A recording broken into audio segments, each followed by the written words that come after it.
Assalamu alaikum. This is Salahuddin from Government Jagannath Pilot Model School and College, Nagarpur. Today, I am going to teach you a very important topic, preposition, which is very important for almost all the classes of students. So, please be attentive first. Attention is the primary step of learning. So, if you are busy right now, if you are in the middle of a lot of friends, so you should skip this video and you should watch this video when you are alone and when you are able to concentrate on any subject. For the betterment of all the levels of students, I want to use both of the languages, Bengali and English. কারণ পিছিয়ে পড়া বাচ্চা যারা রয়েছে, যারা ইংরেজিতে listening এ যারা খুবই দুর্বল, জানি তারা খুবই তখন ভয় পেয়ে যায়, তখন বুঝবার চেষ্টা করা অবশ্যই সম্ভব না তার পক্ষে পুরোপুরি বুঝে ওঠা as grammatical issues are critical to understand. So আমাদের উচিত হবে আমরা বুঝিয়ে দেবো স্টুডেন্টদেরকে হোয়াটসএভার প্রিপোজিশন খুবই ইম্পর্টেন্ট এবং পরিচিত ইম্পর্টেন্ট, কিন্তু অতটা সহজ আবার নয়। A lot of teachers ask the students to learn the appropriate prepositions by heart. এটি একটি ভুল পদ্ধতি। প্রিপোজিশন যে বিধিবিধান রয়েছে, বসানোর যে নিয়ম কানুন রয়েছে, সেগুলি যদি সে জানে এবং বুঝে ফেলে ব্যাপারটা কি, তাহলে আশা করি নিজে নিজে প্রতিটি স্টুডেন্টই সঠিক প্রিপোজিশন ব্যবহার করতে পারবে। এবং বাংলার সাথে সবসময় ইংরেজির মিল রয়েছে। বাংলা যদি আমরা ঠিক বুঝতে না পারি, প্রথমত প্রিপোজিশন সঠিক বসানো সম্ভবই না, ইটস কোয়াইট ইম্পসিবল। ওই কথাটি আমার এখানে লেখা থাকে, আগে চাই বাংলা ভাষার গাঁথনি, তারপর ইংলিশ শেখার পত্তন। কারণ প্রাইমারি কয়েকটি প্রিপোজিশন রয়েছে আমরা খুবই সচরাচর যেগুলি ব্যবহার করি, সেগুলো আসলে বাংলার বিভক্তি অনুযায়ী বসে। দ্য কোয়েশ্চেন কামস, আমরা বিভক্তি বুঝি কি? যদি না বুঝি, যদি বিভক্তির ব্যবহার সঠিকভাবে করতে না পারি, তাহলে কি প্রিপোজিশন পারবো না? না না, কখনোই পারা সম্ভব না। আমি প্রথমেই এর ডায়াগ্রামাটিক একটি ছবি একটি রেখেছি, আর এখানে বিভক্তিগুলো আমি আলাদা করে রেখেছি। খুব পরিচিত শব্দগুলো হতে থেকে চে, এগুলি পঞ্চমী বিভক্তি আমরা জানি। র বা এর এটি ষষ্ঠী বিভক্তি, এ অতে এটি সপ্তমী বিভক্তি। এবং এগুলি যে প্রিপোজিশন ব্যবহারের জায়গায় কতটা প্রভাব ফেলে, এটি বাংলা অনুধাবন না করলে বোঝা সম্ভব নয় কোনোভাবেই না। এবং এগুলি এই সপ্তমী বিভক্তি আসলে তার প্লেসমেন্টটা কোথায় বোঝায়, এটি একদম ট্রান্সপারেন্টলি বুঝতে হবে, তবেই না হয় তুমি সঠিকভাবে প্রিপোজিশন ব্যবহার করতে পারবে। আমরা সংজ্ঞা থেকে শুরু করি। প্রিপোজিশনের সংজ্ঞা জানা নেই আমার স্টুডেন্ট খুঁজে পাওয়া খুবই দুষ্কর হবে। সংজ্ঞা মুখস্থ সকলেরই আছে, কিন্তু এটা একেবারে বুঝে ফেলতে হবে অন্তর দিয়ে ব্যাপারটা আসলে কি। ব্যাপারটা হচ্ছে পজিশন এখানে রয়েছে। প্রি মানে পূর্বে, সকলে আমরা জানি। পজিশন মানে অবস্থান, সকলে আমরা জানি। তাহলে পূর্বে অবস্থান, এটাও মনে হয় বুঝলাম। কার পূর্বে? নাউন বা প্রোনাউনের পূর্বে। কিভাবে ব্যাপারটি বসে? নাউন বা প্রোনাউনের পূর্বে কিন্তু অন্যান্য পার্টস অফ স্পিচও বসতে পারে। যেমন নাউনের পূর্বে আমরা অ্যাডজেক্টিভ ব্যবহার করতে পারি, ভার্ব ব্যবহার করতে পারি, ডিটারমিনার ব্যবহার করতে পারি, মানে আর্টিকেলস ব্যবহার করতে পারি। তো সেগুলি তো প্রিপোজিশন নয়। প্রিপোজিশনের কাজটা অন্যরকম, সে এরপরে নাউন বা প্রোনাউনটিকে সেন্টেন্সের সঙ্গে জুড়ে দেয়, এই হচ্ছে তার কাজ। যেমন এখানে একটি সেন্টেন্স লিখেছি, এখানে I like rice with beef. খেয়াল করো, এর একটি সেন্টেন্স, নর্মাল অ্যাসার্টিভ সেন্টেন্স। এই পর্যন্ত একটি সেন্টেন্সের আমরা স্বাভাবিক দৈর্ঘ্য জানি যে সাবজেক্ট ভার্ব অবজেক্ট। এরপর যে এক্সটেন্ড করতে মূলত আমাদেরকে এক্সটেনশন তৈরি করতে আমাদের মূলত প্রিপোজিশন বা কনজাংশন ব্যবহার করতে হয়। এই প্রিপোজিশন মূলত সম্পর্কযুক্ত শুধুমাত্র এর পরে যে নাউন তার সাথে। ইন সাম কেসেস কোনো স্টুডেন্ট যদি এতটুকুর বাংলা ঠিকমতো বলতে পারে, এতটুকুর বাংলা বলতে পারে এবং তাতে কি গলতটা রয়েছে, কি ভুলটা রয়েছে, তাহলে সে সঠিক জায়গায় সঠিক প্রিপোজিশন বসাতে পারবে। আর প্রতিটি প্রিপোজিশনের অর্থ, নিজস্ব যে অর্থ রয়েছে, বাংলায় করলে যেগুলি আসলে বিভক্তি বা অব্যয় পদে পরিণত হবে, সেই বাংলাগুলো কিন্তু অবশ্যই বুঝতে হবে। না হলে কোনোভাবে বোঝা সম্ভব নয় যে এখানে এক্স্যাক্টলি কোন প্রিপোজিশনটি বসবে। তো চলো আমরা একটু আলোচনা করি প্রিপোজিশন। তাহলে যে শব্দ নাউন বা প্রোনাউনের পূর্বে বসবে, তো কিভাবে বসে? তো it is the position of a noun, of a person, of a place, of time, etcetera. এটা এই বিভিন্ন নাউন, সকল ধরনের 5 ধরনের যে নাউন রয়েছে, সেই 5 ধরনের নাউন এবং সকল ধরনের প্রোনাউন মোটামুটি তাদের পূর্বে আমরা ব্যবহার করি। কিভাবে ব্যবহার করি সেটি আমি তোমাদেরকে দেখাবো। এটির অর্থ রয়েছে উপরে, আমি এটি ছবি এঁকেছি। এটি আসলে এটিকে একটা মাঠ হিসেবে কল্পনা করা যেতে পারে, বা চারপাশে দেয়াল এইভাবে কল্পনা করা যেতে পারে, এটি ঘর, নানাভাবে কল্পনা করা যেতে পারে। আমি এই ছবিটা এঁকে রেখেছি। ছবিটা পড়ে এবং এগুলির যে আচরণ কেমন হবে সেগুলি আমি এখানে ছবিতে দেখানোর চেষ্টা করেছি। সেটা দেখে বোঝা যাবে। তো আমি বিভক্তি দিয়ে প্রথমত প্রিপোজিশন বোঝানোর চেষ্টা করবো, তারপরে চেষ্টা করবো যদি সময় থাকে, যদিও আসলে 20-25 minute is never enough to teach preposition properly. তো যাই হোক, কিভাবে আসলে আমরা প্রিপোজিশন বসাই। সাপোজ একটি সেন্টেন্স, এখান থেকে আমি উইথটা কেটে দেবো। প্রিপোজিশন আসলে কিভাবে বসাই, খুব সহজ বাক্য লিখেছি, আবার অনেকে হাসতে পারে এত সহজ কেন, যাতে সকল ধরনের স্টুডেন্ট বুঝতে পারে। সহজ বাক্য লিখলে যে সুবিধাটা হয়, ক্লাসে সবাই বুঝবে। একটি কঠিন বাক্য লিখলে শুধুমাত্র যারা একটু ভালো মানের স্টুডেন্ট তারা বুঝবে, কিন্তু পেছনের বাচ্চাগুলো বুঝবে না। তাই আমরা বোঝানোর ক্ষেত্রে সবসময় সহজ বাক্য বলার চেষ্টা করি। আই লাইক রাইস, মানে আমি ভাত পছন্দ করি, এখানে আই ইট রাইস লেখা যেতে পারে, তাতে বোঝার কোনো অসুবিধা হবে না। বিফ মানে গরুর মাংস সবাই জানে, তো বাংলা এইভাবে বলতে হবে। তো বাংলা বলার পদ্ধতি হচ্ছে প্রথমে সাবজেক্ট, তারপর ডান দিক থেকে বাংলা বলতে হয়। বলি, দেখা যাবে গলতটা কি দাঁড়াচ্ছে। এখানে একটা প্রিপোজিশন বসবে, এটা তো সহজে বোঝা যাচ্ছে, এবং প্রশ্নে তো নিশ্চয়ই আমাকে এই ধরনের প্রশ্ন করা হবে না যে শূন্যস্থানটিতে কি বলবে। শূন্যস্থানটিতে যে প্রিপোজিশন বলবে সেটা আমরা জানি, কিন্তু কোন preposition, that is a great question. তো তাহলে আমি গরুর মাংস, এটা বাংলা তো তাই, আমি গরুর মাংস ভাত পছন্দ করি, নাকি গরুর মাংস দিয়ে ভাত পছন্দ করি, না গরুর মাংসের উপরে ভাত পছন্দ করি, গরুর মাংসের নিচে ভাত পছন্দ করি। এই পজিশনটা আমাদেরকে আসলে খেয়াল করতে হবে। এই নাউনের সাথে সম্পর্ক সে রিলেট করে দিবে, এই নাউনটার উপর আসলে ডিপেন্ড করে আমাকে প্রিপোজিশন বসাতে হবে। আমি যদি এখানে বলি I like rice in beef, কেমন অর্থ হলো? তাহলে এটা ডিপেন্ড করছে কি টোটালি অর্থের উপরে। তাহলে নিশ্চয়ই আমরা যখন বাংলা বুঝবো তখন এটাই আমরা লিখবো, আমরা আসলে গরুর মাংস দিয়ে বা ভাত পছন্দ করি। তো এখান থেকে আমি টুটা উধাও করে দিচ্ছি। তো একটু খেয়াল করতে হবে, শূন্যস্থানটি আসলে এরকম জায়গায় থাকবে। কিভাবে আমরা ব্যবহার করব, বাংলা আবার বলি, আমি স্কুল ড্যাশ যাই, ডান দিক থেকে আসতে হবে কিন্তু। তাহলে আমি স্কুল যাই নাকি আমি স্কুলে যাই? নিশ্চয়ই আমি স্কুলে যাই। এবার প্রশ্ন আসে স্কুলে যাই, তাহলে তারা ইংরেজিটা আমি আসলে কিভাবে লিখবো? স্কুলের ইংরেজি নিশ্চয়ই স্কুল। আচ্ছা, যেহেতু এখানে একটি বিভক্তি যুক্ত হয়েছে মাত্র, এটা বাংলা সঠিক বাংলা হচ্ছে আমি স্কুলে যাই, এটাই কিন্তু বলতে হবে। দ্যাট ইজ দ্য রিজন যেখানে আসলে আমি কেন প্রিপোজিশন ব্যবহার করবো। তো যাই হোক, আমরা বলছি স্কুলে, তো এখানে একটি আসলে সপ্তমী বিভক্তি যুক্ত হয়েছে। এই সপ্তমী বিভক্তির জন্য আমাকে একটি প্রিপোজিশন ব্যবহার করতে হবে। কোনটা?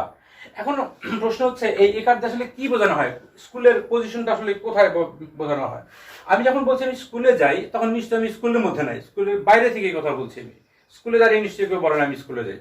যদি স্কুলে দাঁড়িয়ে কেউ বলে তাহলে সেক্ষেত্রে স্কুলের মধ্যে বোঝাবে, সেক্ষেত্রে আমি ইন ব্যবহার করতে পারবো। কিন্তু আমি যখন বলেছি আমি স্কুলে যাই, তার মানে ইট মিনস আমি আউট অফ স্কুল, তাহলে আমি স্কুলের দিকে যাই, রাইট? এর মানে হচ্ছে এখানকার একার দিয়ে, মানে সপ্তমী বিভক্তি দিয়ে আসলে দিকে বোঝানো হচ্ছে। তাহলে এই পর্যন্ত কি বুঝতে হবে। তো যখন আসলে সপ্তমী বিভক্তি যুক্ত হয়, প্রথমত সিদ্ধান্ত নিতে হবে এখানে একটি প্রিপোজিশন বসবে, কিন্তু কোন প্রিপোজিশন এটি ডিপেন্ড করবে আসলে ওই জায়গাটির কোথায় অবস্থান করছে তার উপরে। যেমন শুধুমাত্র এই সপ্তম বিভক্তি দিয়ে অন ব্যবহৃত হতে পারে। কিভাবে? আমি যদি বলি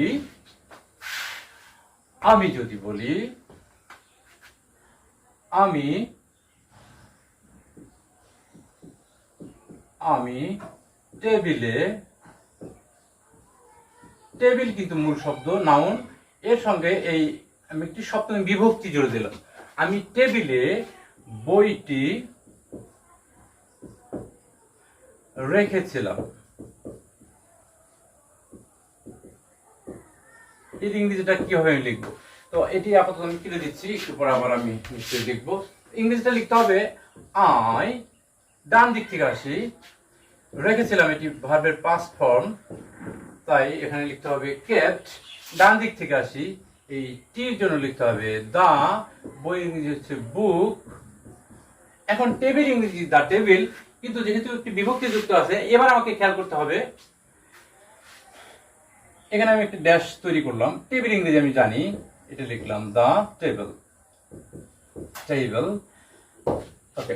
এখন আমি আসলে কোন প্রিপোজিশনটি ব্যবহার করব? টেবিলে কোথায়? টেবিলে বলতে টেবিলের উপরে বোঝায়, তো উপরে তো ইংরেজি বেশ কয়েকটা রয়েছে।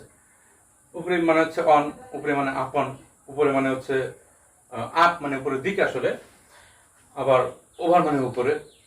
তো কোনটি ব্যবহার করব, এটির জন্য আসলে এই পজিশনাল ইস্যুটা আমাদেরকে জানতে হয়। এই যেমন আমরা যখন রাখি তখন টেবিলটা স্পর্শ করে থাকে, তাই এখানে অন হবে।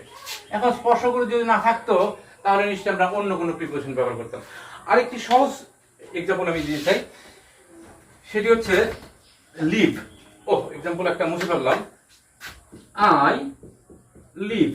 অনেক স্টুডেন্ট মুখস্থ করে ফেলে, লিভের পরে ইন বসে একদম মানে গন্ডগোল বাজিয়ে ফেলতে পারে। বাংলাটা সবসময় বুঝতে হবে এবং অবশ্যই সেন্টেন্স অনুযায়ী প্রিপোজিশন ব্যবহার করতে হবে। হুইমসিক্যালি কোনো প্রিপোজিশন যেটি আমি আগে থেকে মুখস্থ করেছিলাম জানি বলেই লিখবো, এই কাজটি কিন্তু কখনো করা যাবে না। তাহলে আই লিভ ইন কিন্তু নয়, আমি এখন যেহেতু কোনো নাউন দিইনি, এই নাউনটার উপর নির্ভর করে প্রিপোজিশন দিতে হবে। তাই এই নাউনটা লিখবো, তারপরে আমাকে এখানে প্রিপোজিশন পাঠাতে হবে। সাপোজ আমি লিখলাম এখানে করিম। এবার নর্মালি আমরা তো লিভের পরে ইন দিতে দিতে অভ্যস্ত দিই, কারণ হচ্ছে কোনো জায়গার মধ্যে তখন বোঝায়, এই জন্য আসলে তখন আমরা ইন ব্যবহার করি। না দ্য কোশ্চেন কামস, এখানে কি ইন দিলে হবে? তাহলে অর্থ দাঁড়াবে আমি করিমের ভেতরে বসবাস করি। না, তা তো হয় না। তাহলে করিমের কোথায়? করিমের সাথে, করিমের পাশে, করিমের উপরে, করিমের নিচে, করিমের ডানে বামে, কোথায়? এই পজিশন অনুযায়ী মূলত আসলে প্রিপোজিশনটা ব্যবহার করতে হয়। তাহলে আমি কি বলতে পারি? I live in Kashem, on Kashem, sorry Karim, under Karim, নাকি উইথ করিম? এটি সবচেয়ে উপযুক্ত। তো এইভাবে মূলত আসলে এই ডান পাশের অংশটা ভাবতে হবে। বাংলা যখন আমরা বলি তখন বাংলাটা বললেই আশা করি কোন প্রিপোজিশন বসবে এটি তোমাদের কাছে ট্রান্সপারেন্ট হয়ে যাবে। কিন্তু আবার বলি, এই ট্রান্সপারেন্ট হওয়ার জন্য সকল প্রিপোজিশনের বাংলা অবশ্যই জানতে হবে এবং সেটি আসলে নাউনের কোন প্রিপোজিশন, কোন জায়গাটা বোঝায়, কোন পজিশনটা বোঝায়, এটি তোমাদেরকে জেনে নিতে হবে। তাহলে আমি আরেকটি বাক্যের এক্সাম্পল দিয়ে এটি দিই, আই লিভ ড্যাশ, আমি বললাম এ ট্রি। তো এবার কি হবে? এবার আমি ইন দিতে পারছি না, খেয়াল করো, কারণ এবার যদি ইন দিই এর অর্থ দাঁড়াবে আমি একটি গাছের ভিতরে বাস করি, এটা তো সম্ভব নয়। তাহলে এই গাছের কোথায়? তো এই প্রিপোজিশন মানে এই প্রিপোজিশন, এই যে প্রি, এই যে পজিশন, এই গাছের কোন পজিশনে আমি বাস করি এটা আমাকে লিখতে হয়। গাছের কোন পজিশন হতে পারে? একজন মানুষ গাছের নিচে বাস করতে পারে, এটুকু হতে পারে, গাছের উপরে বাস করতে পারে না। একটি পাখি যদি হতো এখানে তাহলে হতে পারতো a bird leaves on a tree, এরকম হতে পারতো। হোয়াটসএভার, তাহলে প্রিপোজিশন হচ্ছে নাউনের অবস্থান অনুযায়ী ব্যবহৃত হয়। ষষ্ঠী বিভক্তির ব্যবহার আছে প্রচুর। আমি একটি এক্সাম্পল ব্যবহার করতে চাই। কখন ব্যবহৃত হয়? খুব সোজা, যেমন বাংলাদেশের মানুষ। শূন্যস্থান কেমন থাকতে পারে? দা পিপল অফ বাংলাদেশ আর অ্যামিয়েবল। মানে বাংলাদেশের মানুষ অমায়িক। তো এখানে আমি একটা ব্ল্যাঙ্ক তৈরি করব। এখানে প্রিপোজিশন ছিল, আমি উদ্ভাবন করে দিয়েছি। তো বই পুস্তকের মধ্যে বা প্রশ্নে এই ধরনের জায়গা শূন্যস্থান তৈরি করা থাকে, আমাকে সঠিক প্রিপোজিশন বসাতে হয়। আমি কি কনসিডার করবো? বাংলাটা বলতে হবে ডান দিক থেকে। এইটুকু শুধুমাত্র প্রিপোজিশনের পরে যে নাউন বা প্রোনাউন বা নাউন ফ্রেজ থাকে, এইটুকু থেকে এই শূন্যস্থানের আগের অংশটুকু যদি বলে কোনো স্টুডেন্ট, এবং তাহলে সে গলতটা খুঁজে বের করতে পারবে, এক্স্যাক্টলি কোন প্রিপোজিশন তখন বসবে সে বসে ফেলতে পারবে। তো আমরা কি বলি? বাংলাদেশ মানুষ, তাই লেখা আছে। বাংলাদেশের বাংলা তো বাংলাদেশই বলতে হবে। তো ভুলটা কোথায়? কথা বলা উচিত বাংলাদেশের মানুষ, নাকি বাংলাদেশের মানুষ, নাকি বাংলাদেশের উপরে মানুষ, নাকি বাংলাদেশের নিচে মানুষ, নাকি বাংলাদেশের পাশে মানুষ, বাংলাদেশের জন্য মানুষ। এই ব্যাপারগুলো ভাবতে হবে।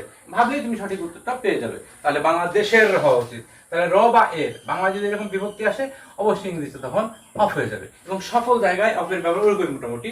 আর অফের আর একটা বাংলা রয়েছে, সেটি হচ্ছে সম্বন্ধে। আমরা সম্বন্ধে অর্থেও মানে অ্যাবাউটের প্রায় সমর্থক ক্ষেত্রে আমরা অফ ব্যবহার করতে পারি। এরও একটা পরীক্ষা হয়, যেমন কনসাস অফ, অ্যাওয়ার অফ। কোনো কিছু সম্বন্ধে যেহেতু সচেতন হয়, এই জন্য সেখানে অফ ব্যবহৃত হয়। সেখানে আমরা অ্যাবাউট ব্যবহার করলেও কিন্তু উত্তরটি সঠিক হবে। কিন্তু যেহেতু আমাদের কমন ট্রেন্ড রয়েছে যে কনসাস অফ, অ্যাওয়ার অফ, সেখানে আমরা নিশ্চয়ই অফই ব্যবহার করব। হোয়াটসএভার, কোনো কিছু নিচে যখন বোঝানো হয় তখন আমরা আন্ডার বলি। কোনো কিছু পাশে যখন হয় তখন আমরা বিসাইড বলি, এই পাশে। কোনো কিছুর ভিতরের পাশে যদি হয় তখন আমরা বলি ইনসাইড। কোনো কিছুর বাইরের পাশে যদিও হয় তখন আমরা বলি আউটসাইড। আবার কোনো দিকে তো টু বললাম, মধ্যে থাকলে তো অন বা অ্যাট, এটি নিয়ে অনেক কথা রয়েছে, আসলে আজকে সকল কিছু বলা সম্ভব নয় মনে হয়, বলতে ইচ্ছা করছে। ইনটু কখন হয়? ইন মানে মধ্যে, টু মানে দিকে, এটি ডাবল প্রিপোজিশন দেখা যাচ্ছে। তো যখন কোনো কিছু মধ্যের দিকে হয় তখন ইনটু ব্যবহৃত হয়। যেমন পানিতে যখন আমরা কোনো কিছু নিক্ষেপ করি, পানি ভেদ করে তার ভিতরে যায়, তাই তখন আমরা বলি I threw the stone into the water. Throw কখন হয়? থ্রো হয় মধ্য দিয়ে যদি হয়। আমি এই তীর দিয়ে এটিকে তখন আমি একটি কাগজ বা একটি বল বা টার্গেট সার্কেল যে থাকে সেরকম ভাবি, এটা ভেদ করে ওই পাশ দিয়ে বের হয়ে গেল যখন, তখন এই থ্রো ব্যবহৃত হয়। আপ এবং ডাউন এগুলি আমরা খুবই ব্যবহার করি, যদিও আমরা নর্মালি যে ভার্বাল ফ্রেজের ক্ষেত্রে আপ ডাউন ব্যবহার করি সেগুলি কিন্তু কোনোভাবেই প্রিপোজিশন নয়, এটি খেয়াল করতে হবে। অনেক সময় প্রশ্নে ভুল চলে আসে, আমি খেয়াল করেছি যে আমরা যেগুলিকে প্রিপোজিশন নামে জানি সেগুলি কিন্তু আবার কখনো কখনো অ্যাডভার্ব বা কখনো কখনো অন্য কোনো পার্টস অফ স্পিচ হতে পারে। তো এটি খেয়াল করতে হবে, শূন্যস্থান তৈরির ক্ষেত্রে টিচারদেরকে সতর্ক থাকতে হবে যে আমি যেটি ব্যবহার করছি সেটি কি প্রিপোজিশন নাকি অন্য কোনো পার্টস অফ স্পিচ, প্রিপোজিশন বিষয়ে খেয়াল রাখতে হবে। তো আপ, যেমন বললাম স্ট্যান্ড আপ, এটি কিন্তু প্রিপোজিশন না কোনোভাবেই, এটি অ্যাডভার্ব হবে, তখন ভার্বাল ফ্রেজের এক্সাম্পল সেটি। তো আপ মানে উপরের দিকে যখন কোনো কিছু বোঝায়, যেমন যে he climbed up a tree, তখন আপটা প্রিপোজিশন হবে। Stones were rolling down the hills, তো যখন নিচের দিকে নামতে থাকে তখন আমরা ডাউনটা ব্যবহার করি। নর্মালি আমরা অ্যাডভার্ব হিসেবে খুব সহজে ব্যবহার করতে পারি, যেমন সিট ডাউন, স্ট্যান্ড আপ, এরকম। তো এছাড়া বিটুইন আমরা ব্যবহার করি যে কোনো দুটি জিনিসের মধ্যে, কোনো ব্যক্তির মধ্যে, বস্তুর মধ্যে, যাই হোক হোয়াটএভার ইট ইজ। যেমন between Rahim and Karim, there is a difference between Rahim and Karim. এই দুইজনের মধ্যে হলে বিটুইন হয়, আর অনেকের মধ্যে যখন হয় তখন সেখানে আমরা অ্যামাং, অ্যামাংস্ট, অ্যামিড বা অ্যামিডিস্ট এগুলো ব্যবহার করে থাকি। এই হচ্ছে প্রিপোজিশন। আর সবসময় গুরুত্ব দিতে হবে বিভক্তিগুলোর উপরে। এই প্রত্যেকটি প্রিপোজিশন নিয়ে অনেকক্ষণ ধরে কথা বলা যায়, আর প্রতিটা প্রিপোজিশনের নিজস্ব বৈশিষ্ট্য রয়েছে। এর জন্য খুব ভালো একটি বই হবে হচ্ছে অক্সফোর্ড ডিকশনারি। তো সেখানে রেফারেন্স এবং এক্সাম্পলস প্রচুর রয়েছে, একদম পারফেক্ট, কোনো ধরনের কোনো সন্দেহ থাকবে না। এবং সেগুলি ইংরেজিতে লেখা হলেও তুমি যদি মনোযোগ দিয়ে পড়ো, আর ইংরেজিতে লেখা তোমাকে পড়তেই হবে, there is no other alternative. Because আমাদেরকে ইংরেজি শব্দ পড়তে হয়, তার অর্থ জানতে হয়, তার সমর্থক শব্দ লিখতে হয়, বিপরীত শব্দ লিখতে হয়, আমাদের ডেরিভেটিভ করতে হয়, মানে একটি শব্দকে নাউন থেকে ভার্ব, ভার্ব থেকে অ্যাডভার্ব, অ্যাডভার্ব থেকে অ্যাডজেক্টিভ, এগুলো বানাতে হয়। এই যেহেতু এটিমোলজি নিয়ে, আমাদের এই শব্দ নিয়ে যেহেতু আমাদেরকে খেলা করতে হয়, তো সেক্ষেত্রে তুমি পড়ে বুঝবে না এরকম বলার সুযোগ কিন্তু নেই। তুমি যদি 9, 10 বা 11, 12 যে ক্লাসেই তুমি পড়ো, 9-10 বছর ধরে ইংরেজি পড়ো, তাহলে ইংরেজি পড়ে বুঝবার যোগ্যতা অর্জন করতে হবে। আর পাশাপাশি নিজে থেকে অন্যের উপর নির্ভর করে না, নিজে থেকে বুঝে বুঝে তোমাকে সামনে এগিয়ে যেতে হবে। তো সকলের জন্য দোয়া রইল, ক্লাসটি দীর্ঘ হয়ে যাবে, না হলে আমি আরো অনেক